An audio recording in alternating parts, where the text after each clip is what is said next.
สวัสดีครับวันนี้เราจะมาเจาะลึกวรรณคดีไทยสุดคลาสสิกเรื่องหนึ่งพระอภัยมณีของท่านสุนทรภู่กันนะครับสวัสดีค่ะโดยเฉพาะตอนที่เป็นที่จดจำมากๆเลยคือการผจญภัยของสุดสาธรกับชีเปลือยนะครับตอนนี้สนุกแล้วก็มีอะไรให้คิดเยอะจริงๆค่ะเราจะมาดูกันว่าเรื่องราวตอนนี้มันเป็นยังไงมีข้อคิดอะไรบ้างที่แบบยังใช้ได้อยู่จนถึงทุกวันนี้เลยเริ่มเรื่องก็คือสุดสาครเป็นเด็กน้อยออกเดินทางผจญภัยตามหาพ่อมีม้านิลมังกรคู่ใจแล้วก็ไม้เท้าวิเศษไปด้วยครับผมภาพเด็กน้อยผจญภัยนี่มันน่าตื่นเต้นเสมอเลยนะแล้วก็ไปเจอชีเปลือยใช่ค่ะไปเจอชีเปลือยชายแก่ท่าทางแปลกๆหน่อยไม่ใส่เสื้อผ้าบอกว่าเรือแตกมาติดเกาะชาวบ้านแถวนั้นก็ดันไปนึกว่าเป็นผู้วิเศษซะอีก สุดสาครเห็นก็คงงงๆนะครับแต่ก็เด็กอะเนอะก็เข้าไปทักทายตามประสา คือชีเปลือยคนนี้เนี่ยแหละค่ะตัวอย่างของคนหน้าเนื้อใจเสือเลยภายนอกอาจจะดูเหมือนแบบผู้ทรงศีลอะไรอย่างนี้แต่จริงๆแล้วแต่พอเห็นไม้เท้ากับไม้นิลมังกรของสุดสาครเท่านั้นล่ะค่ะคือความโลภมันบังตาเลยเริ่มคิดแผนชั่วร้ายแล้ว วางแผนหลอกเด็กเลยว่างั้นเถอะใช่ค่ะก็โกหกสุสาครไปว่า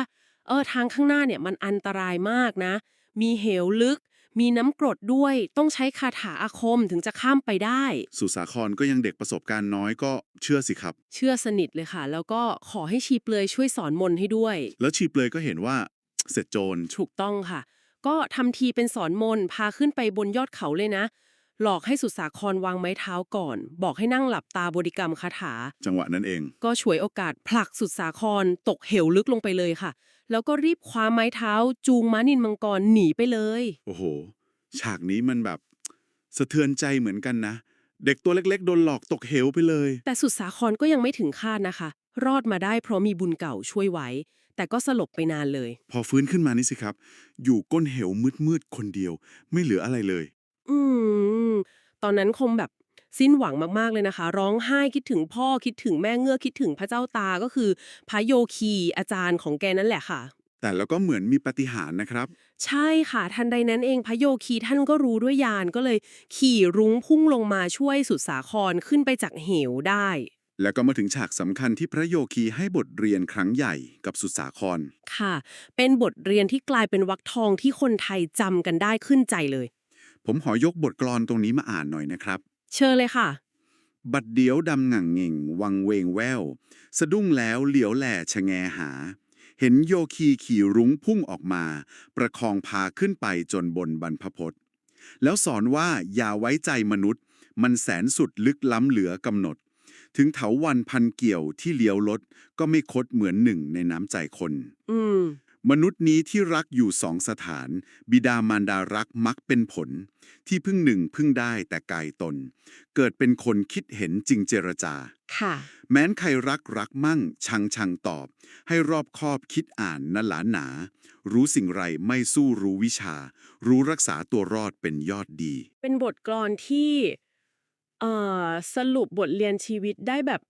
คมมากจริงๆนะคะ ครับความหมายมันลึกซึ้งมาก คือหลักๆเลยก็บอกว่าใจคนเนี่ยมันซับซ้อนยากจะเข้าใจได้จริงๆ อาจจะคดเคี้ยวยิ่งกว่าเถาวัลย์อีกนะ แล้วก็เรื่องความรักความรักที่แท้จริงที่พึ่งได้จริงๆ ส่วนใหญ่ก็มาจากพ่อแม่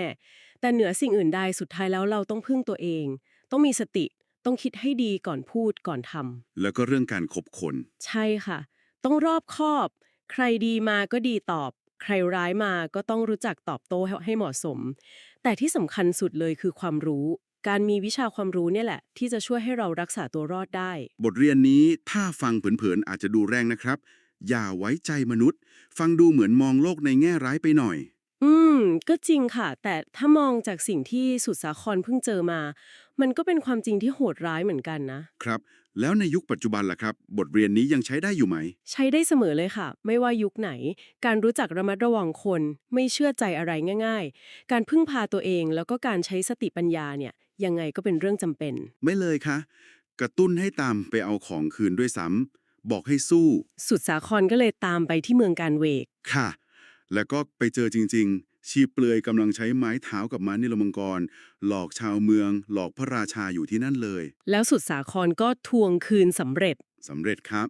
แต่ที่น่าสนใจคือชีเปลือยดูนจับได้คาหนังคาเขาขนาดนั้น ก็ยังปากแข็งไม่ยอมรับผิดอยู่ดี คนแบบนี้นี่นะครับ แต่มีอีกจุดที่น่าประทับใจกว่านั้นค่ะ ค่ะ คือหลังจากจับชีเปลือยได้แล้ว ครับ สุดสาครเนี่ยทั้งที่ตัวเองโดนทำร้ายมาเกือบตายนะคะ แต่กลับขอชีวิตชีเปลือยไว้ ขอพระราชาว่าอย่าประหารเลย โห ตรงนี้คือแบบแสดงถึงความมีเมตตามากๆ ทั้งที่เพิ่งโดนสอนมาหมาดๆว่าอย่าไว้ใจคน ใช่ค่ะ มันแสดงให้เห็นว่าสุดสาครเรียนรู้บทเรียนก็จริง แต่ก็ไม่ได้กลายเป็นคนใจแข็งกระด้าง หรือคิดแค้นอะไร ยังมีเมตตาธรรมอยู่สูงมาก แสดงว่าเรื่องตอนนี้มันสอนอะไรมากกว่าแค่การระวังตัวนะครับ แน่นอนค่ะ มันสอนเรื่องการพึ่งตนเอง ความสำคัญของปัญญา แล้วก็โยงไปถึงเรื่องคุณธรรม การให้อภัย ความเมตตาด้วย เป็นบทเรียนที่ครบเครื่องมากๆสำหรับเด็กคนหนึ่งแล้วก็สำหรับเราๆที่เป็นผู้ใหญ่ด้วย จริงครับ นอกเหนือจากคำสอนที่ว่าอย่าไว้ใจมนุษย์เนี่ย การที่ทุสาครเลือกที่จะให้อภัยชีเปลือยทั้งที่โดนทำร้ายมาขนาดนั้น ค่ะ มันอาจจะกำลังบอกเราถึงความเข้มแข็งอีกแบบหนึ่งหรือเปล่าครับ ความเข้มแข็งที่ไม่ได้มาจากการป้องกันตัวอย่างเดียว แต่มาจากการก้าวข้ามความเจ็บปวด ความแค้นได้ อันนี้น่าเก็บไปคิดต่อเหมือนกันนะครับ เป็นแง่คิดที่ดีมากเลยค่ะ